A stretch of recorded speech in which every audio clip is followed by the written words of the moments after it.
Catholic Church.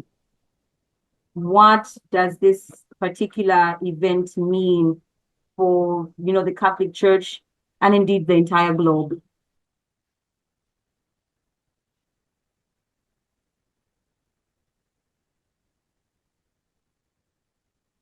You may go right ahead, Father. Thank you for having me, Rachel. It's a great honor for me to speak to a media house from the Netherlands. So, Pope Francis died on the 21st of April, and the church went in what we call sede vacante. Sede vacante essentially means the empty seat, and this is the period in which the church is currently in. Now, during this period, when there is a sede vacante, the governance of the church, the universal church, is entrusted to the College of Cardinals. The College of Cardinals come from all over the world. Some of them work in the Vatican, some of them are from different parts of the world. And currently we have about 252 of them. And as you rightly said, when the Pope died, Pope Francis died, we had 9 days of mourning. And now that the 9 days of mourning has finished, there was a period of a break. And now the cardinals this evening, today, 7th May, are ready to go into a conclave to vote for a new Pope. Right. And so I know that in the past, or even as it is now, the conclave is a highly, highly confidential and secretive sort of election. But we are living in a time when there's so much information, and the world has a privilege now to be able to see what's happening in the Vatican, even at a snap of a finger. But would you just elaborate to somebody that does not understand what the conclave is and why is it so secretive?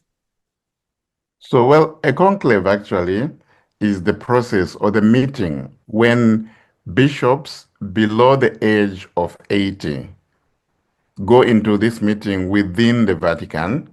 Precisely, the voting takes place in the Sistine Chapel, very famous chapel with the Michelangelo paintings there of the Last Judgment in the ceiling. So they meet there, and right now, of the 252 cardinals, 133 are below the age of 80. So they are the ones that are eligible to vote for a new pope. In fact, there's supposed to be 135, but two dropped out for various reasons, such as health. Uh, then, when they meet into the Sistine Chapel to vote, the reason why it is secretive, it is not secretive out of malicious reason. It's really to protect the integrity of the vote. It has always been like this for centuries. There's always been great interest in a new pope. And so to protect the bishop, the cardinals, from interference, undue interference from people out there, they go into seclusion, they take an oath, they are not allowed to use their phones, they cannot contact the outside world. If anything, even if you have these devices, they can't be used because as of today, midday, all the telephones and internet systems within the Vatican walls have been jammed and they cannot be used.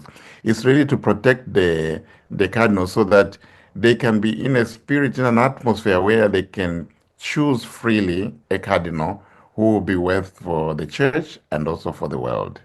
It's actually a very, very elaborate and formal procedure. They meet in this Sistine Chapel. They're secluded from the world, as we have already established, and it's a secret ballot. Each one takes an oath. This evening, they'll be taking an oath. When you go there, you vote, but it's more in an atmosphere of prayer.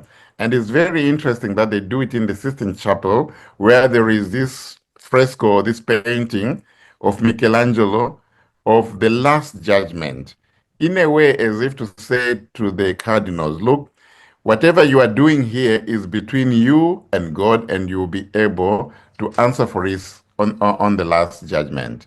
So this is what is happening within the Sistine Chapel, mostly voting and praying. If nobody gets two-thirds majority, then they go to their sleeping quarters, they eat something, the secluded sleeping quarters, they eat something, and then the following day they come again to restart the whole process.